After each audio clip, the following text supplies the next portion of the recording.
तो हम लोग कोमित जी, हरिओम।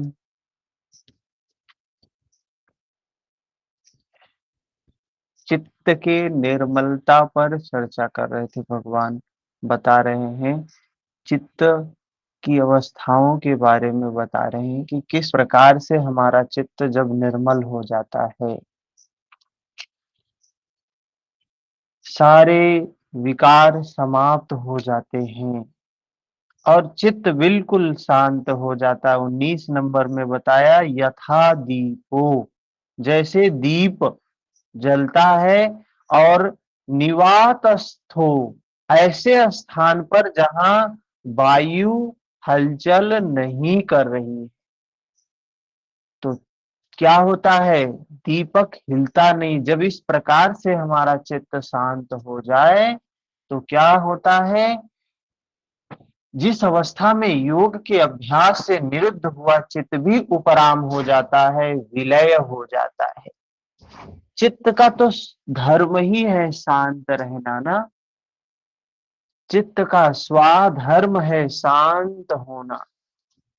जब उस अवस्था को ग्रहण कर लेता है तो उस परमात्मा की अवस्था को ग्रहण कर लेता है। साधना जी, हरिओम। परमात्मा, वो ईश्वर भी शांत है, निर्मल है।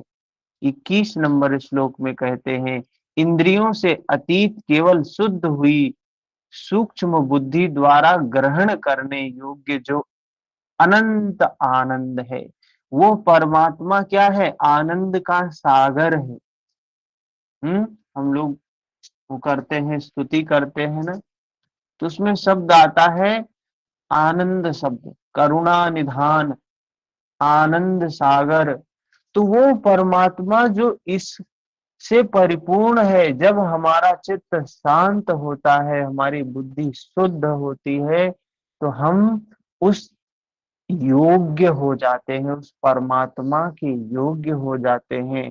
उसको जिस अवस्था में अनुभव करता है, जिस अवस्था में स्थित हुआ योगी भगवत स्वरूप को तत्व से जानकर चलायमान नहीं होता, सदैव उसी में प्रतिष्ठित रहता है। ये हम ज्ञान की बातें हम जानते हैं, फिर भटक जाते हैं, छूट जाती है। हम बुद्धि के चीजें सीखते हैं, पढ़ते हैं, लेकिन क्या होता है, फिर हम इनको भूल जाते हैं। अभ्यास में नहीं होता है। हम सभी जानते हैं राग नहीं करना चाहिए, द्वेष नहीं करना चाहिए, मोह नहीं करना चाहिए, संचय नहीं करना चाहिए, ये सब जानते हैं, ये नहीं करना चाहिए, ये नहीं करना चाहिए, ये नहीं करना चाहिए, लेकिन फिर क्यों कर रहे हैं, क्यों कर रहे हैं? क्योंकि ये चीजें हमने विद्या के आधार पर नहीं जाना है, वेदनाओं के आधार पर नहीं जाना है। ये सिर्फ श्रुत ज्ञान है। ये परिवर्तन कब आता है कि हम जान लिए और अब अनुभूति के आधार पर, विद्या के आधार पर जान लिए, तो परमात्मा को उसी आधार पर जाना जाता है, उसमें प्रतिष्ठित हो जाता है योगी। फिर हलचल नहीं होती है, परिवर्तन नहीं होता है, फिर कोई राग नहीं करेगा। जो उस परमात्मा को जान गया, उस सत्य को अनुभूति से जान गया, वो राग कतई कर ही नहीं सकता, होगा ही नहीं उसमें। वो क्या हो गया, प्रतिष्ठित हो गया। फिर 22 नंबर, परमेश्वर की प्राप्ति रूपी जिस लाभ को, पराकाष्ठा की शांति को प्राप्त कर, उससे अधिक दूसरा कुछ भी लाभ नहीं मानता। जो एक बार उसका दर्शन कर लिया, जो एक बार उसको जान गया, अनुभव कर लिया वेदनाओं के आधार पर, विद्या के आधार पर, वो उससे बड़ा कोई लाभ है भी ऐसा मान ही नहीं सकता है। भगवत प्राप्ति रूपी जिस अवस्था में स्थित हुआ योगी भारी दुख से भी चलायमान नहीं होता। कितना बड़ा दुख उसके जीवन में आ जाए, लेकिन वो उससे क्या है, विचलित नहीं होगा। दुख का उसे भान भी नहीं होगा, क्योंकि उसने उसको विद्या आ गई, विद्या अनुभूति की आ गई है। अब उसे कोई चीज ऐसी नहीं है जगत में जो विचलित कर सके। क्यों नहीं कर सकेगा? क्योंकि जो ये अनुभूति करने वाला जो चित्त था वो मिट गया। अब चित्त कौन सा बचा है? शांति वाला चित्त बचा है। इस प्रकार कहते हैं 23 नंबर श्लोक में, तम विद्यात दुख संयोग वियोगम। विद्या शब्द आया ना, जो विद्या क्या है? दुख संयोग वियोगम योग संयुक्तम स निश्चयन योक्तव्यो योगो निर्विण्ण चेतसा। जो संसार के संयोग और वियोग से रहित है। अब उसके संसार में संयोग भी नहीं है और वियोग भी नहीं है किसी से, उसी का नाम योग है। जो आत्यांतिक सुख है उसके मिलन का नाम योग है। जिसे परम तत्व परमात्मा कहते हैं उसके मिलन का नाम योग है। वह योग न उकताए हुए चित्त से निश्चय पूर्वक करना कर्तव्य है। धैर्य पूर्वक लगा रहने वाला ही योग में सफल होता है। तो ये बता रहे हैं श्रद्धा, वीर्य, स्मृति, समाधि, प्रज्ञा, बताया है ना। महर्षि पतंजलि ने बताया ये 5 मित्र हैं। अभ्यास और वैराग्य को करने के लिए ये 5 मित्र हैं, ये आगे बढ़ाते हैं। तो ये भी कह रहे हैं धैर्य से आगे बढ़ना है। आगे देखेंगे श्रद्धा से आगे, बिना श्रद्धा के आगे नहीं बढ़ोगे, बिना धैर्य के आगे नहीं बढ़ोगे। तो ही महर्षि पतंजलि ने सूत्र में बताया श्रद्धा, वीर्य, स्मृति, समाधि, प्रज्ञा, ये 5 चीजें हैं जो सहायक हैं। भगवान कृष्ण कह रहे हैं ये योग धैर्य पूर्वक लगे रहने से ही प्राप्त होता है, और इसकी प्राप्ति के उपरांत कुछ छोड़ने और कुछ प्राप्त करने के लिए नहीं रह जाता है। इसलिए मनुष्य को चाहिए, इसलिए किसको चाहिए? ये नहीं कह रहे हैं इसलिए भारतीयों को चाहिए, ये नहीं कह रहे हैं इसलिए पुरुषों को चाहिए, इसलिए ब्राह्मणों को, क्षत्रियों को चाहिए, इसलिए किसको चाहिए? मनुष्यों को चाहिए। मनसय वैन्द्रिया ग्रामम। इसलिए मनुष्य को चाहिए कि संकल्प से उत्पन्न होने वाली संपूर्ण कामनाओं को वासना और आसक्ति सहित सर्वथा त्याग कर दे। मन के द्वारा इंद्रियों के समुदाय को सब ओर से अच्छी प्रकार से वश में करके शनैः शनैः रूप और मेद बुद्धया धृति गृहीतया क्रम क्रम से अभ्यास करता हुआ, एक एक क्रम से धीरे धीरे धारणा, ध्यान, समाधि का अभ्यास करता हुआ ऊपर उपरामता को प्राप्त हो जाए, चित्त का निरोध और क्रमशः विलय हो जाए। तदंतर वह धैर्य युक्त बुद्धि द्वारा मन को परमात्मा में स्थित करके अन्य कुछ भी चिंतन ना करे। उस परमात्मा में मन को स्थिर करके, अर्थात परमात्मा क्या है? परमात्मा शांत चित्त ही परमात्मा है, निर्मल चित्त ही परमात्मा है। परमात्मा क्या है? जिसका चित्त शांत हो गया, जिसका चित्त निर्मल हो गया। कबीरा मन निर्मल भया जैसे गंगा नीर।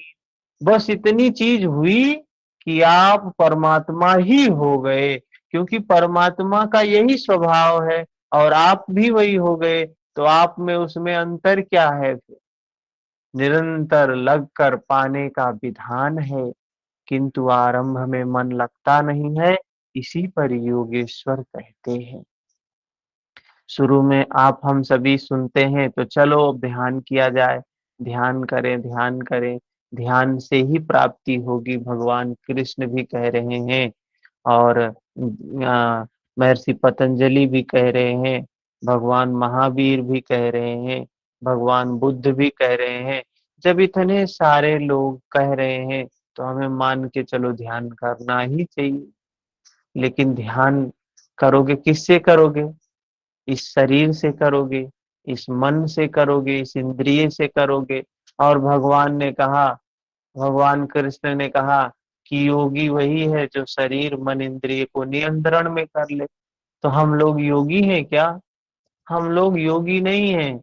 हम लोगों ने इंद्रियों को, मन को, शरीर को नियंत्रण में नहीं किया है। फिर हम लोग कौन हैं? हम लोग पथिक हैं, हम लोग साधक हैं। हम अभी अपने आप को साध रहे हैं। अब कोई व्यक्ति बैठता है, अरे ये बहुत कठिन है, ये होता होता है नहीं, ध्यान सब हमारे बस की बात नहीं है। अरे क्यों नहीं है? बताया है कि उस अवस्था को हमें प्राप्त करना है तो हम साधेंगे ना, हम साधक हैं। जब साधेंगे, धीरे धीरे करत करत अभ्यास से जड़ मत होत सुजान, रस्सी आवत जात सिल पर पड़त निशान। तो रस्सी है जो सूत की बनी हुई है, लेकिन नित्य आती जाती है तो सील पर, पत्थर पर भी निशान पड़ जाता है उसके आने जाने से। तो ये तो मन है, बड़ा चंचल है। मन बंदर का स्वरूप वाला है। बंदर देखे है ना, एक क्षण बंदर शांत नहीं बैठता है। बंदर को देखिए किस तरीके से हलचल करता है। ऐसे ही हम्म,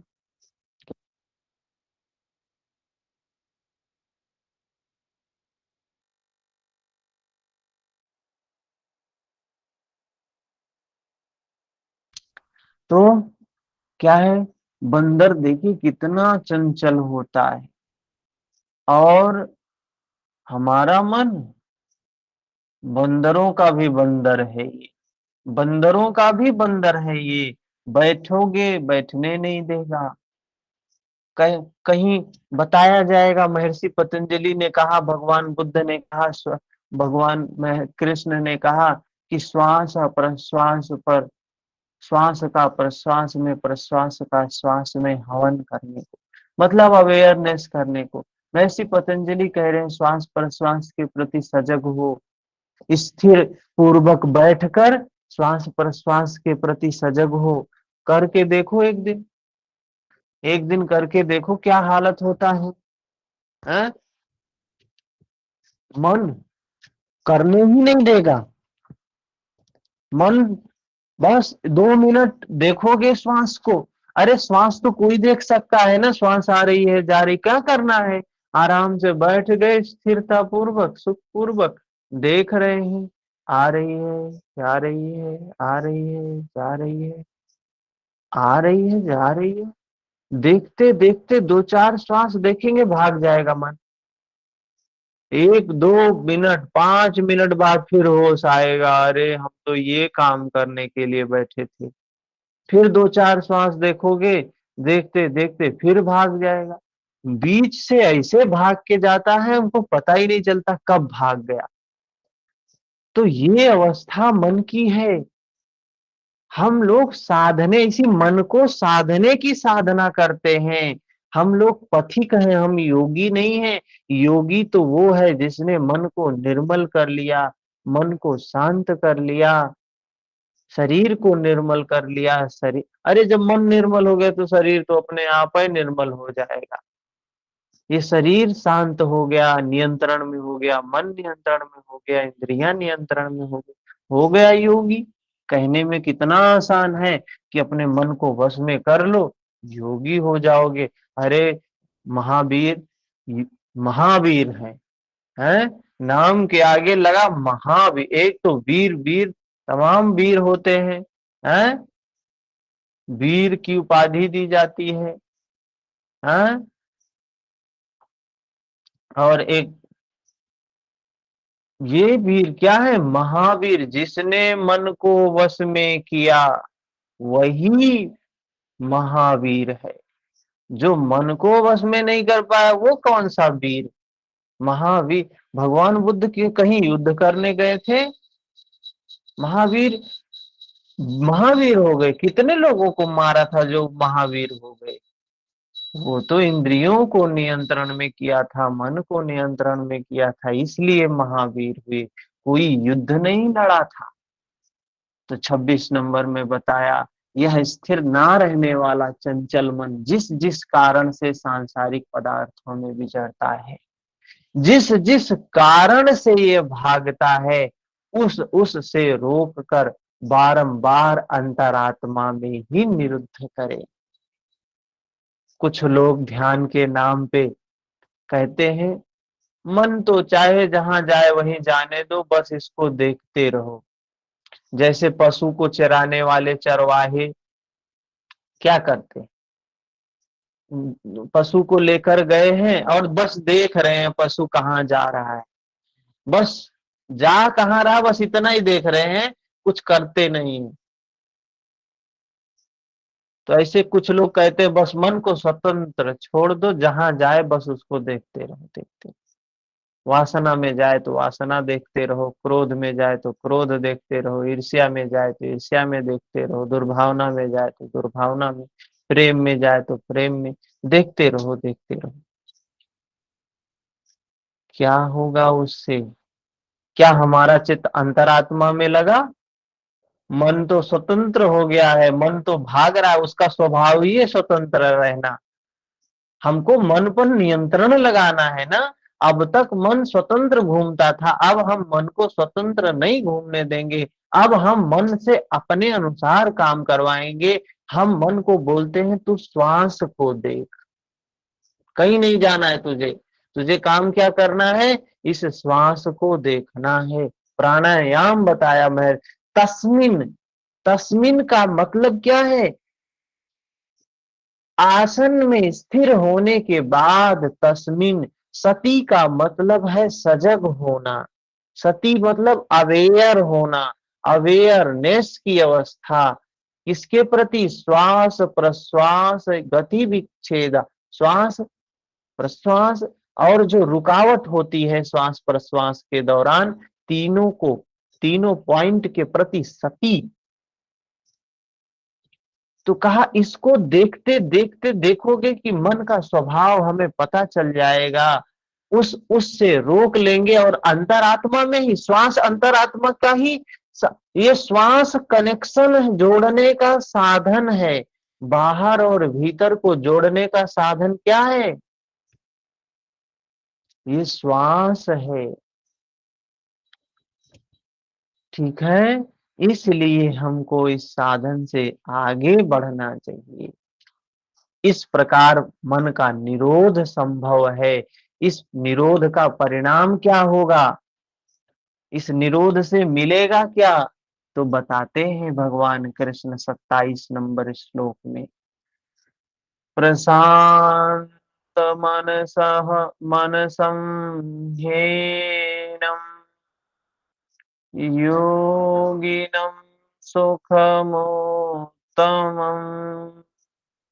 उपैति शान्तरजसं ब्रह्मा भूतं कलसम। जिसका मन पूर्ण रूप से शांत है, जिसका मन पूर्ण रूप से शांत है, जो पाप से रहित है, जिसका रजोगुण शांत हो गया, जिसका मन पूर्ण रूप से शांत है, जो पाप से रहित है, जिसका रजोगुण शांत हो गया, ऐसे ब्रह्म से एक ही भूत योगी को सर्वोत्तम आनंद प्राप्त होता है।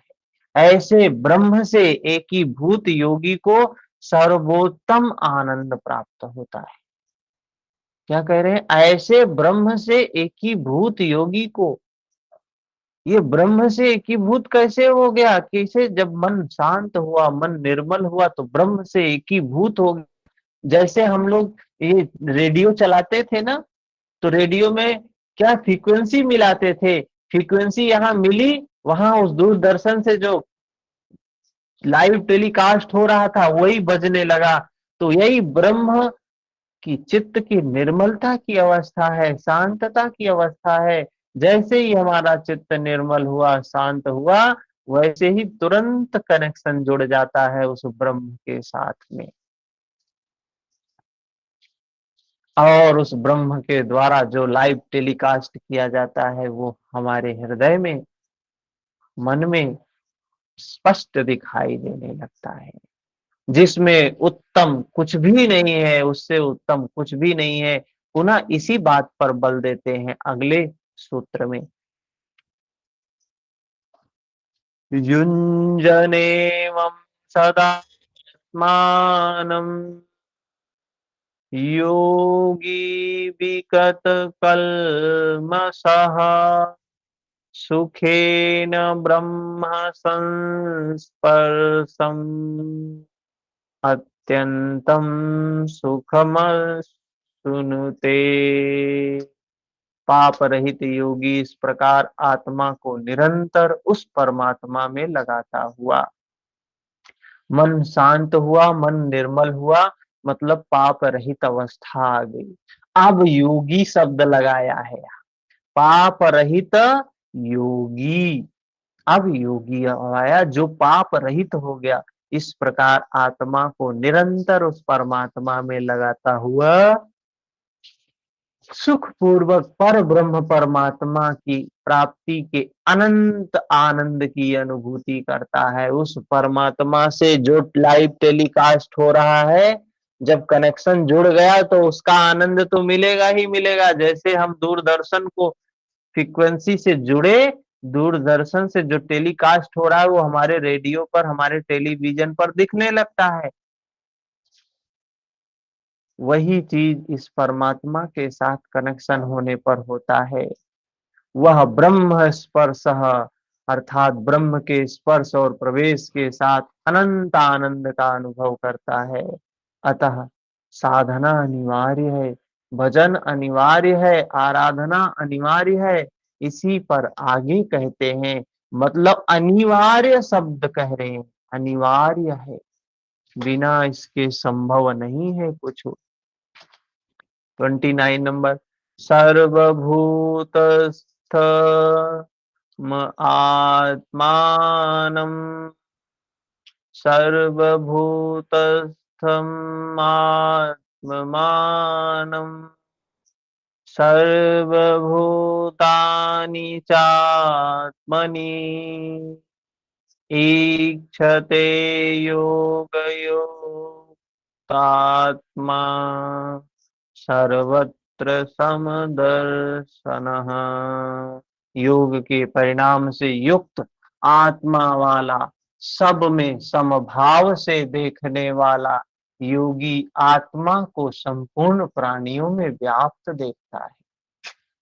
योग के परिणाम से युक्त आत्मा वाला, सब में संभाव से देखने वाला, क्या कह रहे हैं, योग के परिणाम से युक्त आत्मा वाला। योग का परिणाम क्या है? योग का परिणाम यही है कि शांत चित्त है, निर्मल चित्त है, कोई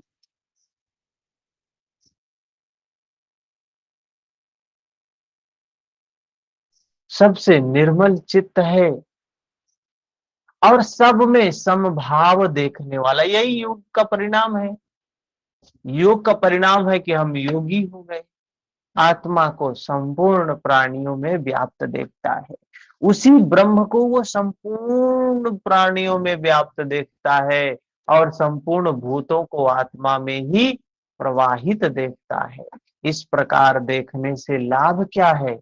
इस प्रकार देखने से क्या लाभ होता है?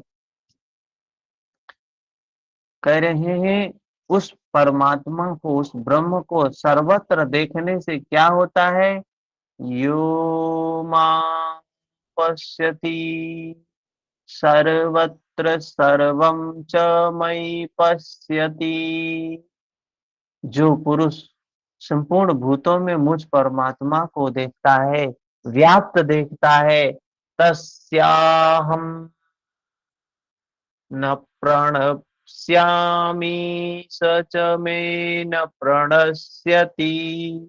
और संपूर्ण भूतों को मुझ परमात्मा के ही अंतर्गत देखता है, उसके लिए मैं क्या, उसके लिए मैं अदृश्य नहीं होता हूँ। वह मेरे लिए अदृश्य नहीं होता है। यह प्रेरक का सामने आमने मिलन है, सख्य भाव है, समीप समीपप्य है, समीप्य मुक्ति है। तो ये उस अवस्था का वर्णन कर रहे हैं कि जब योगी का चित्त निर्मल होता है, योगी का चित्त शांत होता है, तो उस परमात्मा की समीपता की अवस्था प्राप्त होती है, जिसमें सब में एक ही परमात्मा दिखाई देता है, वही ब्रह्म दिखाई देता है, वही सत्य दिखाई देता है। जब सब में वही दिखाई देता है तो व्यक्ति राग क्यों करेगा किसी से, और द्वेष भी क्यों करेगा किसी से? हैं? जब जिसको शत्रु नहीं दिखाई देता है, कोई मित्र नहीं दिखाई देता है, सब में वही ब्रह्म दिखाई देता है, वही परमात्मा दिखाई देता है, तो व्यक्ति उस अवस्था में सख्य भाव से आमने सामने मिलन की अवस्था आती है। आगे कहते हैं 31 नंबर श्लोक में, सर्वभूत स्थितम यो माम भज्यत भज्यते कम त्वमास्थितः सर्वथा वर्तमानोऽपि स योगी मयि वर्तते। जो पुरुष अनेकता से परे उपर्युक्त एकत्व भाव से मुझ परमात्मा को भजता है, कह रहे हैं जो पुरुष अनेकता से परे, मतलब जो पुरुष भेद नहीं देखता है, ये पुरुष है, ये स्त्री है, ये क्षत्रिय है, ये ब्राह्मण है, ये वैश्य है, ये शूद्र है, ये देवता है, ये चांडाल है, राक्षस है, जो किसी में भेद नहीं देखता है, चांडाल में भी उस परमात्मा को देखता है जो परमात्मा को किसी संत में देखता है। जब ये भाव समाप्त हो गया, समता की अवस्था आ गई, वह योगी सब प्रकार के कार्यों में बरतता हुआ भी ही मेरे में ही बरतता है। कह रहे सब कार्य को करते हुए भी वो मेरे में ही रहता है, क्योंकि मुझे छोड़कर उसके लिए कोई बचा ही नहीं, उसका तो सब मिट गया। इसलिए अब उठता बैठता जो कुछ भी करता है मेरे संकल्प से ही करता है। अब उसका ये संकल्प समाप्त हो गया। कौन सा संकल्प? मैं कर रहा हूं, मैं हूं, मेरा है, ये मैं मेरे का खेल मिट गया। कबीर बड़ा सुंदर बोलते हैं क्या, जब मैं था तब हरि नहीं, अब हरि है मैं नहीं। जब मैं था, ये अहम था, जब तक विकार था, मैं मेरा था, तब तक क्या था, वो परमात्मा नहीं था। अब सिर्फ परमात्मा ही है, मैं समाप्त हो गया। अब जो कुछ हो रहा है उसी की वजह से हो रहा है, जो कुछ कर रहा है वही कर रहा है। हम तो सिर्फ एक यंत्र मात्र है, साधन मात्र है। ठीक है, तो उस समय जो कुछ वह करता है उसी परमात्मा के ही मार्गदर्शन से करता है, उसका कुछ अपना नहीं होता है।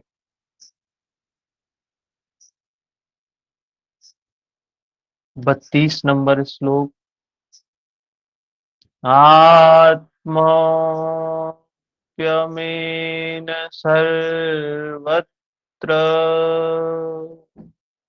समं पश्यति योऽर्जुन,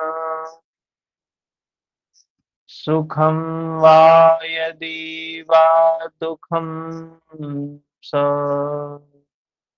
योगी परमो मतः। हे अर्जुन, जो योगी अपने ही समान संपूर्ण भूतों में सम देखता है, कह रहे हैं हे अर्जुन, जो योगी अपने ही समान, अभी हम क्या समझते हैं, अरे मैं हूं ना, मैं तो अलग ही हूं ना, मैं, मेरी बात ही अलग है। तो मैं करता रहता हूँ, जो कुछ दिखाई देता है मैं ही दिखाई देता हूँ या मेरा ही दिखाई देता है।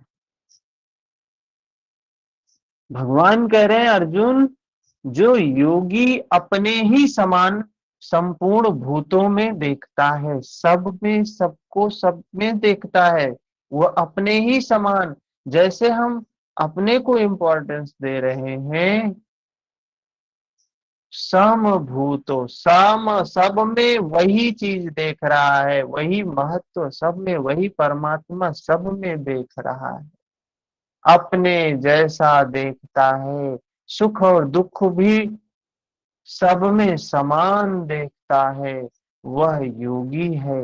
वो भेदभाव समाप्त हो गया, परम श्रेष्ठ माना गया है। प्रश्न पूरा हुआ। इस पर अर्जुन ने प्रश्न किया। अभी अर्जुन का प्रश्न तो मजेदार प्रश्न होगा, है? कह रहे हैं योगी वो है जो सब में समान भाव से देखे, किसी में भेदभाव ना करे, ऊंच है कि नीच है, हम्म, किसी में भी भेदभाव नहीं देख रहा है। योगी जो होता है ना, संत जो होता है, उसका अपना कोई नहीं और उसका पराया भी कोई नहीं। संत है, योगी है, अगर वो जान रहा है ये अपना है ये पराया है, तो उसके अंदर अभी संतत्व नहीं आया है, अभी योग नहीं आया है, अभी योग के मार्ग से दूर है। अर्जुन प्रश्न करता है यहाँ पर, क्या प्रश्न है देखते हैं उसके प्रश्न को, हो सकता है हमारा प्रश्न हो। यो अयम योगस्त्वया प्रोक्तः साम्येन मधुसूदन, एतस्याहं न पश्यामि चंचलत्वा स्थितिं स्थिराम्।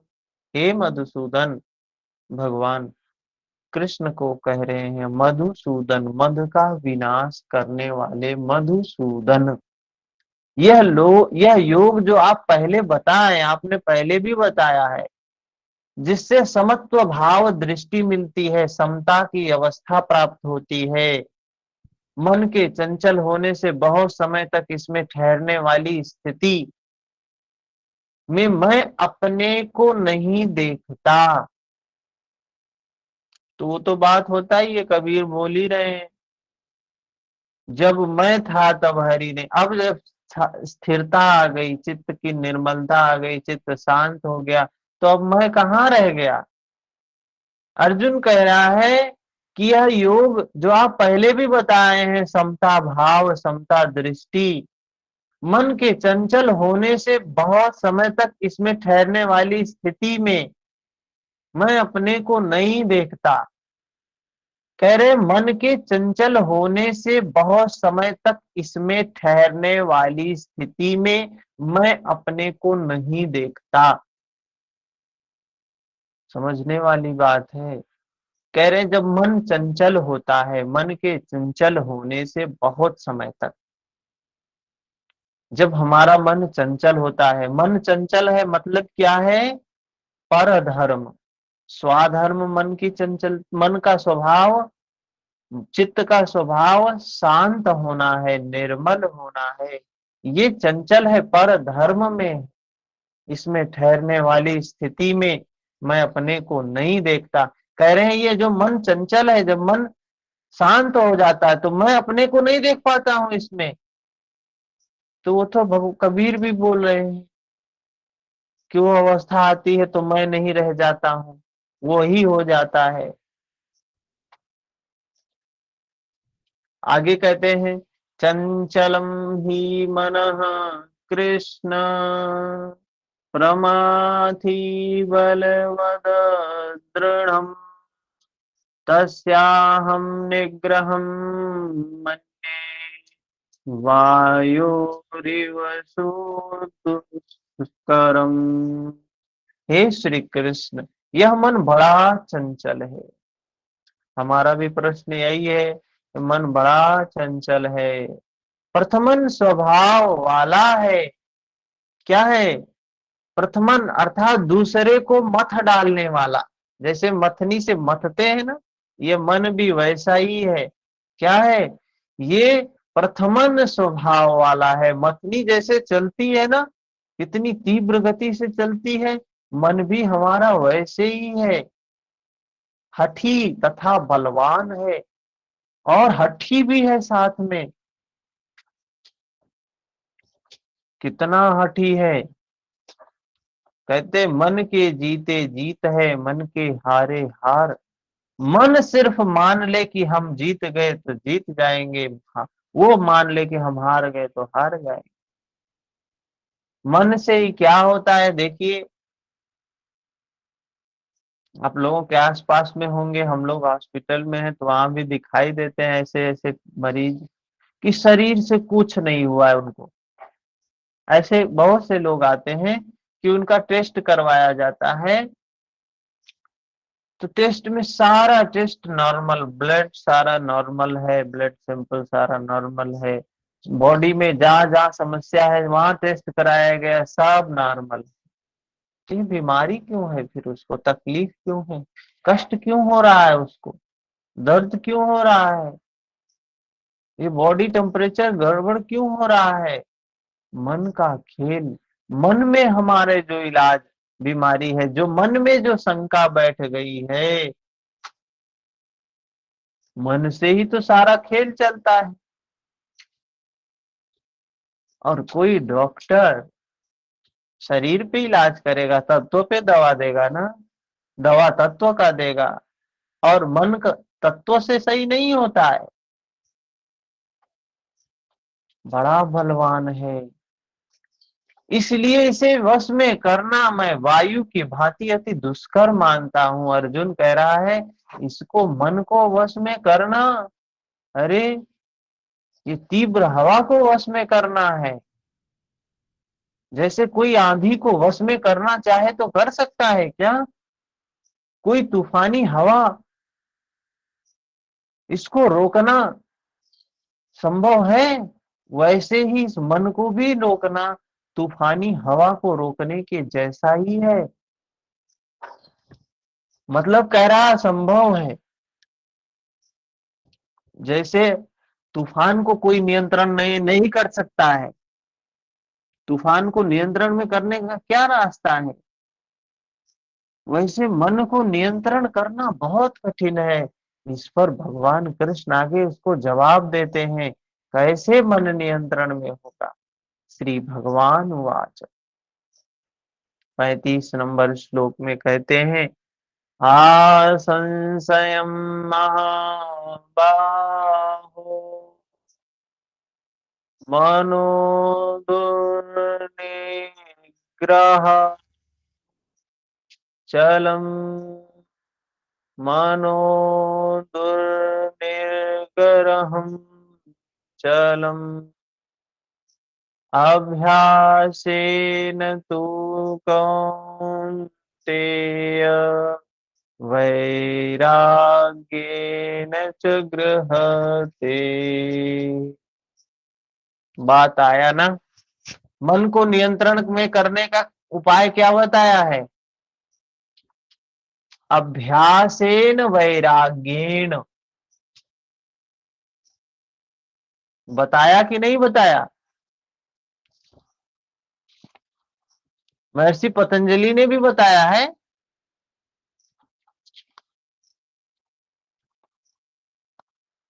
महर्षि पतंजलि ने भी ये उपाय बताया है क्या? जी भैया। जी सर। अभ्यास वैराग्याभ्याम तन निरोध। वृत्तियों तो को एक निरोध ही करने बात के लिए। एक ही बात कह रहे हैं। महर्षि पतंजलि ने भी बताया कि वृत्तियों को निरोध करने के लिए उपाय क्या है? अभ्यास और वैराग्य है। भगवान कृष्ण भी महर्षि पतंजलि से कितना साल पहले हुए होंगे?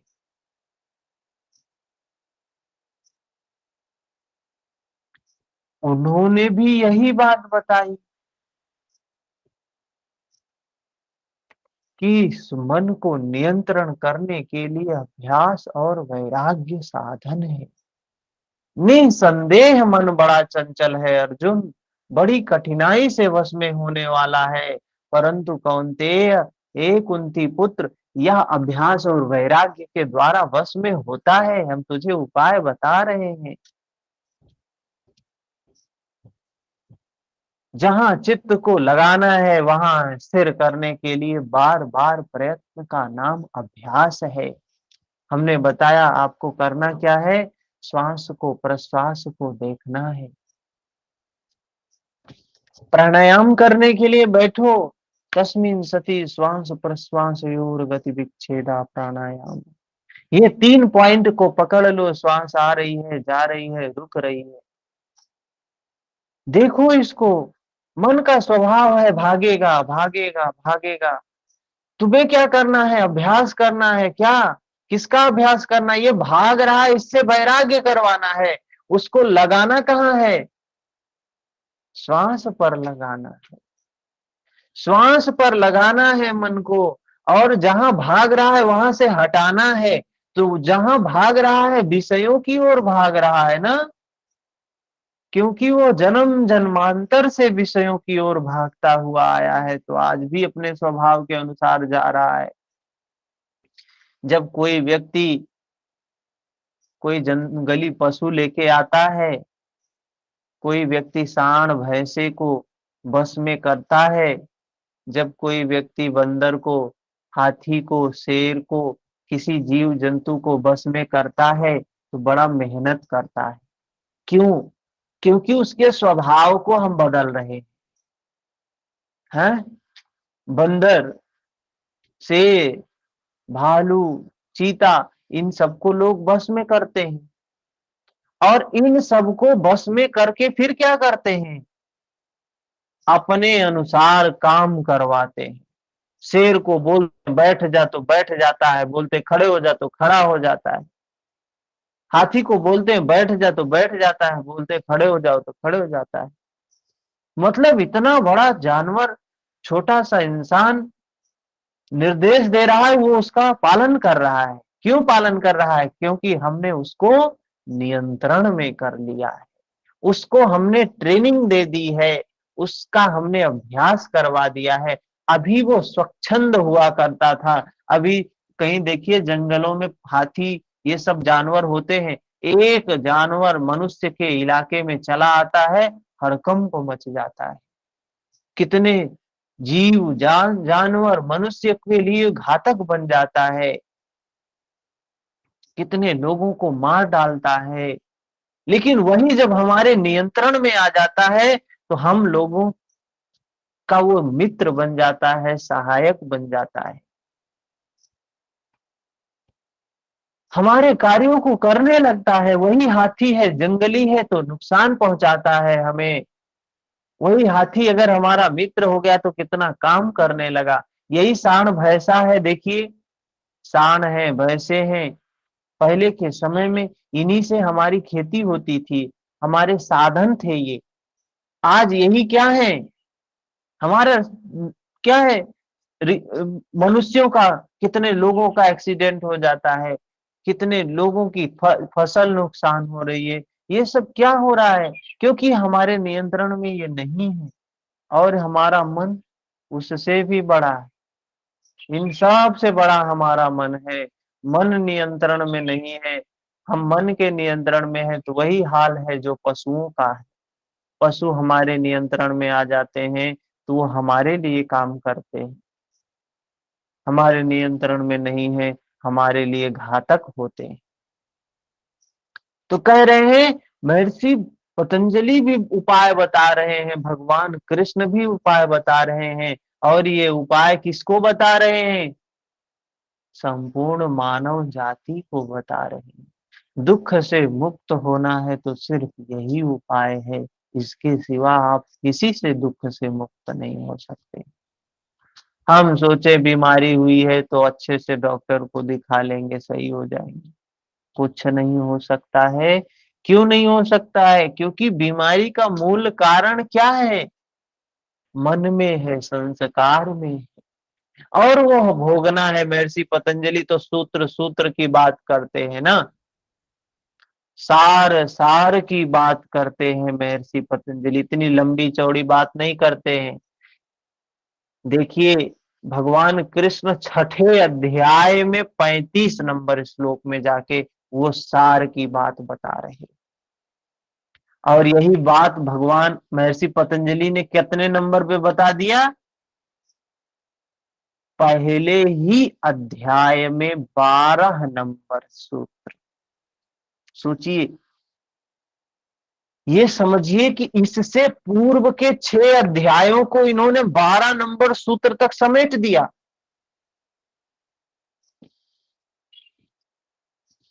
तो कितनी महान निर्माण किया है सूत्र, कि इतनी बड़ी बड़ी चीजों को इतने छोटे से, एकदम छोटे से छोटे शब्दों में करके बता दिया।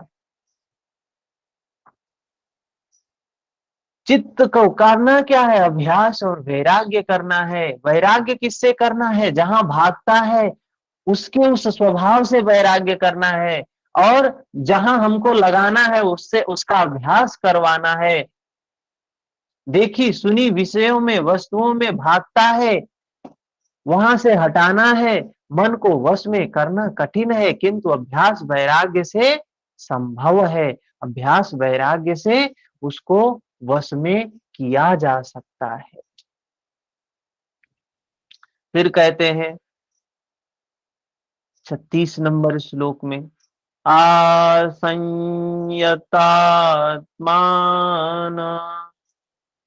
आसंयतात्मना योगो दुष्प्रापैति मे मतिः वस्यात्मा तु यत् शक्यो आवाप्तुमुपायतः। अर्जुन, मन को वश में करने वाले पुरुष के लिए योग प्राप्त होना कठिन है। क्या कह रहे हैं अर्जुन? मन को वश में करने वाले पुरुष के लिए योग प्राप्त होना कठिन है। क्या बात कह रहे हैं अर्जुन?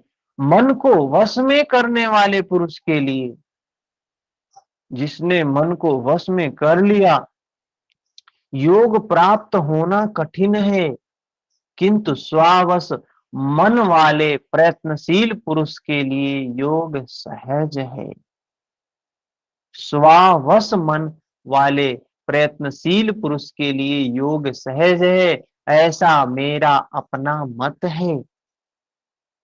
भगवान कृष्ण कह रहे हैं योग कठिन है, योग सहज है। सहज किसके लिए है? जो स्वावश मन वाले प्रयत्नशील पुरुष। स्वावश मतलब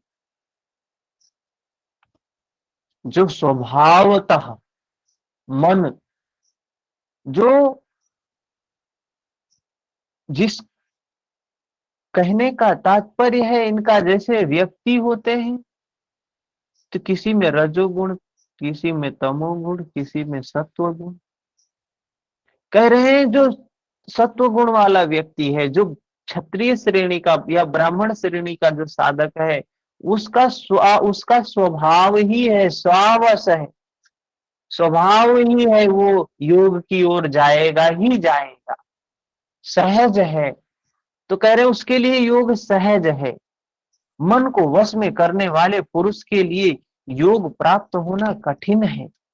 अब हम ऐसे चाहें कि वो हमारा मन बस में हो जाए, हर व्यक्ति तो यही चाहता है मन बस में हो जाए, हम अध्यात्म के नाम पे जितना कर्म कांड करते हैं, सबका उद्देश्य तो यही होता है कि हमारा मन शांत हो जाए, मन अच्छा हो जाए, बीमारियां दूर हो जाए, निर्मल हो जाए। हैं? बोलते भी है, सर्वे भवन्तु सुखिना, सर्वे सन्तु निरामया, सर्वे भद्राणि पश्यन्तु। ये बोलते भी हैं, क्या अंदर से होता भी है? सर्वे सारे लोग सुखी हो, मन में ये होता है? नहीं होता है। बोलते हैं, सिर्फ बोलते हैं, मैकेनिकल रूप में किसी ने दोहा श्लोक बना के प्रार्थना बना के दे दिया है, हम बोल देते हैं। क्या जाता है हमारा बोलने में? हैं? हम चाहते हैं कि सर्वे भवन्तु सुखिनः, सारे लोग सुखी हो, सारे लोग निरोगी हो, लेकिन मन तो नहीं है वश में। चाह रहे हैं, कह रहे कठिन है ऐसे लोगों के लिए योग, लेकिन जो स्वभाव था, जिसका मन उस अवस्था का है, उसके लिए सहज है। ऐसा मेरा अपना मत है। जितना कठिन तू मान बैठा उतना कठिन है नहीं। अर्जुन, तू जितना कठिन मान रहा है योग को ना, उतना कठिन नहीं है योग। अतः इसे कठिन मान कर मत छोड़। अभी मनुष्य क्या करते हैं? अभी इतने मनुष्य, इतने स्टूडेंट हैं, कौन जुड़ रहा है इसमें? सब कहते हैं अरे ये गीता हमारे लिए थोड़ी, एग्जाम के लिए थोड़ा सा पढ़ना है बस, क्यों इतना समय व्यर्थ करें अपना। वो अपना समय का सदुपयोग कर रहे हैं सारे लोग। उनको लगता है ये समय व्यर्थ गंवा रहे। क्या है, एग्जाम के लिए तो 4-5 क्वेश्चन आता है यहाँ से, और इतना समय क्यों देना? समय को कहीं अच्छी जगह लगाओ जिससे कुछ लाभ हो। हाँ? यहाँ बिना लाभ के कहाँ पे भटक रहे हैं? कोई नहीं इंटरेस्टेड है। उनको मूर्ख लगता है व्यक्ति की जो इस मार्ग में लगा हुआ है वो मूर्ख है। तो वो छोड़ दिए हैं कि ये कठिन है या मूर्खतापूर्ण है, दो चीज मानते हैं। जो छोड़ता है वो दो चीज मानता है, या ये कि ये कठिन है, हमारे लिए नहीं है, हम उसके योग्य नहीं है। दूसरा ये कि जो ये मान लेता है ये मूर्खतापूर्ण है। कहते हैं, भगवान कृष्ण कहते हैं इसे छोड़ मत, ये संपूर्ण मानव जाति के लिए है। प्रयत्न पूर्वक लग कर योग को प्राप्त कर, क्योंकि मन वश में करने पर ही योग संभव है। अगर मन बस में नहीं होगा तो योग संभव नहीं होगा। कितने अच्छे से समझा रहे हैं भगवान, और कितने अच्छे से अर्जुन पूछ रहा है। हम लोगों का भाग्य है, हम लोग इस तरीके से भगवत गीता को सुन पा रहे हैं, समझ पा रहे हैं। और ये क्लास तो हमारे एग्जाम से रिलेटेड नहीं है, ये तो जीवन से संबंधित है। बहुत से ऐसे व्यक्ति हैं जो इसको सुनते होंगे बाद में, जो सिर्फ ज्ञान के लिए सुनते होंगे। तो ऐसे लोगों को जो आध्यात्मिक हैं, शुद्ध अध्यात्म को सुनने के इच्छुक हैं, शुद्ध अध्यात्म को समझना चाहते हैं, उन तक ये बात पहुंचे, इसलिए हम इसको रोज अपडेट कर देते हैं।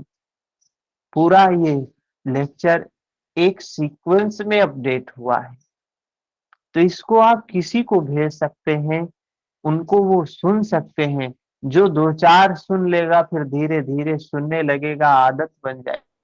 बहुत से लोग कहते हैं धर्म गीता पढ़ना चाहिए, सुबह उठ के ये करना चाहिए, वो करना चाहिए। करने को तो बहुत कुछ करना चाहिए, लेकिन कर नहीं पाते। क्यों नहीं कर पाते हैं? क्योंकि पढ़ना थोड़ा मुश्किल लगता है। लेकिन ये जो तरीका है, अभी इसमें आपको स्क्रीन पर श्लोक भी दिखाई दे रहा है, बोल भी रहे हैं, पढ़ भी रहे हैं और समझा भी दे रहे हैं। तो थोड़े से बाद बुद्धि के स्तर पे समझ में आ जाती है। यही आज हम लोग छठे अध्याय को समाप्त करने की ओर पहुंचे हुए हैं। 1-2 दिन में छठा अध्याय भी समाप्त हो जाएगा। सोचिए हम लोगों ने कितने आराम से 6 अध्याय तक बातों को समझ लिया। ऐसे ऐसे करते करते पूरे 18 अध्याय को समझ लेंगे तो क्या देखेंगे इस एक दो बार जिस वे में हमने योग सूत्र पढ़ा है ना, ऐसे ही भगवत गीता को एक दो बार करने के बाद देखेंगे हमारे जीवन में परिवर्तन दिखाई देने लगेगा। धीरे धीरे हमारे अंदर धारण दिखाई देने लगेगा, परिवर्तन दिखाई देने लगेगा। अभी भी थोड़ा थोड़ा तो लाभ दिखता ही होगा कि धर्म की ये बात सुन रहे हैं तो मन में उसके प्रति श्रद्धा जाग रही है, विश्वास जाग रहा है। और हमारा प्रश्न अर्जुन कर रहा है, हमारा प्रश्न अर्जुन पूछ रहा है, अर्जुन का जवाब दे रहे हैं भगवान, तो हमारे सारे प्रश्नों का समाधान बिना पूछे ही हो जा रहा है। इतनी बड़ी चीज सुनने को मिल रही है। ठीक है, कोई प्रश्न हो तो बताएं। अर्जुन के प्रश्न के अलावा अगर आपके कोई प्रश्न है, वैसे तो प्रश्न रह ही नहीं जाते हैं।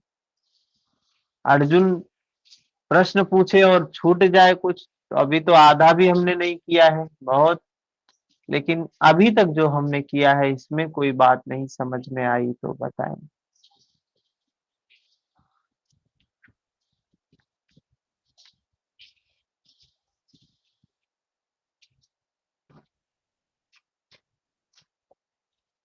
ठीक है, समाप्त करते हैं, मिलते हैं शाम को। हरिओम हरिओम। हरिओम भैया। हरिओम।